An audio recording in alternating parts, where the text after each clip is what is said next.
Hey everyone, Erick Stakelbeck here. This week on the Watchman Newscast, the Middle East Cold War is heating up. Israel on one side, Iran and Hezbollah on the other, closer than ever to all-out conflict. Get all the breaking details this week right here on the Watchman Newscast.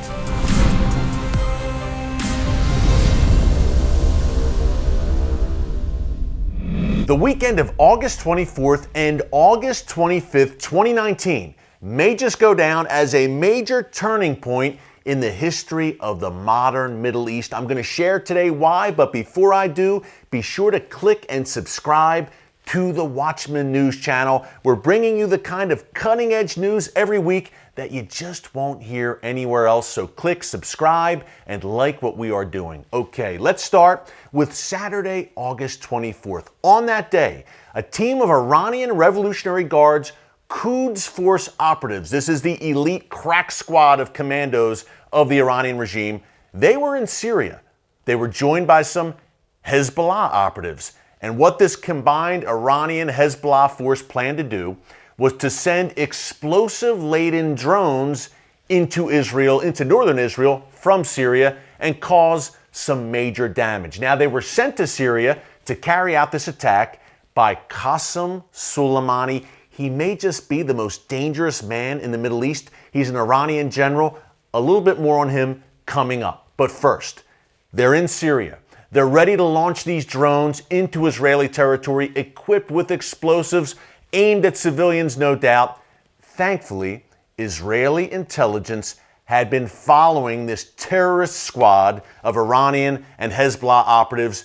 They bombed them in Syria. They took out at least two Hezbollah operatives and at least one of the Iranian operatives, and they foiled the plot. Mission not accomplished for the Iranian regime and Hezbollah. A major deal, but folks, that was only the beginning, because Hezbollah announced that a pair of drones, smaller drones, had exploded near one of their Beirut headquarters and caused some major damage. Apparently may have made a dent in Hezbollah's long-range missile program. Now, Hezbollah leader Sheikh Hassan Nasrallah was blaming this attack on Israel. We don't know who did it yet, but whoever did it, it looks like they did a good thing to set back Hezbollah's missile program. Israel has not claimed responsibility for that incident in Beirut in Lebanon, but in kind of a rare move, I have to say, Israeli officials claimed the Syria strike. They said yes. And the IDF, the Israel Defense Forces,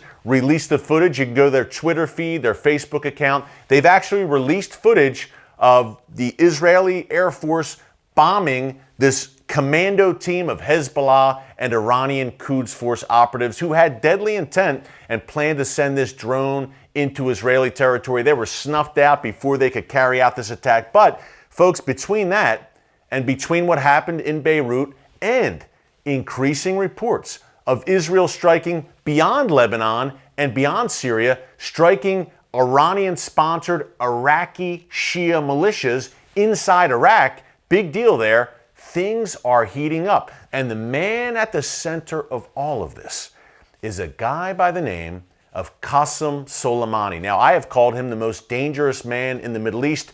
He's an Iranian general. He is in charge of Iran's external terror operations around the world, in particular in the Middle East, and in particular targeting Israel.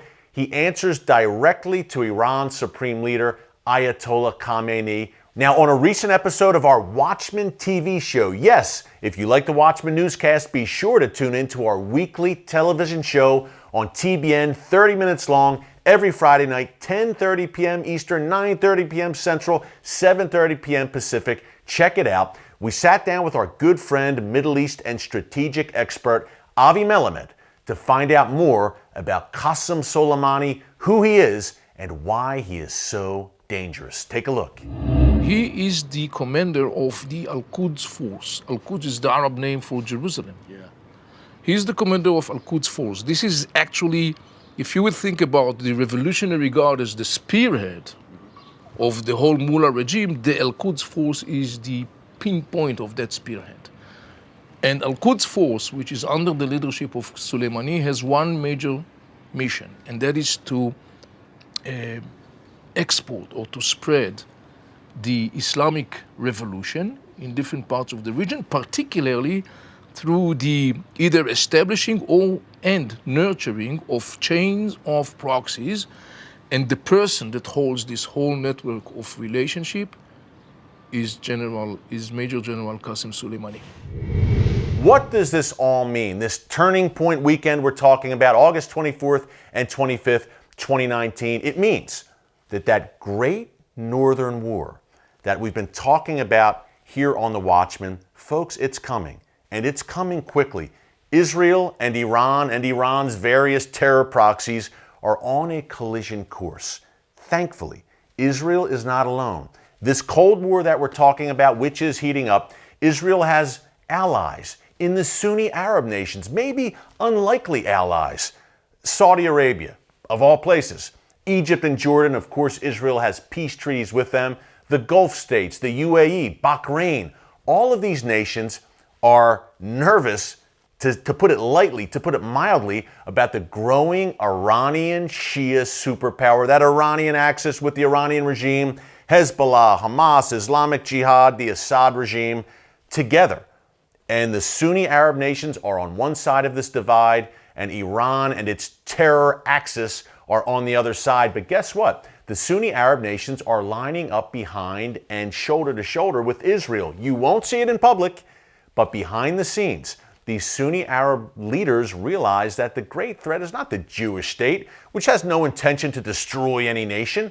The greatest threat in the Middle East is that growing Iranian superpower, which is marching ahead towards nuclear weapons, a nuclear weapons capability, and the ballistic missiles to deliver those nuclear weapons. Not only that, marching across the region right now in Yemen, Syria, Lebanon, Iraq, there is a shadow looming over the Middle East coming from Tehran and the Iranian regime. So Israel has the Sunni Arab nations lining up beside it, but it also has, thankfully, the United States. We have the most pro-Israel administration in American history right now, so Israel is not alone. And another reason they're not alone, as this great Northern War looms and things heat up rapidly, and we'll be bringing you these updates right here on the Watchman Newscast and on the Watchman television show. Another reason that Israel is not alone is because of Christians United for Israel. We are America's and probably the world's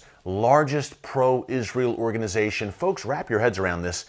Over 7 million members and growing every day, a mass movement of Gentile followers of Jesus who are standing openly and boldly with Israel and the Jewish people. When we say never again, we mean never again. And we are standing in the gap with Israel for such a time as this. Join our movement. You see the information there on your screen.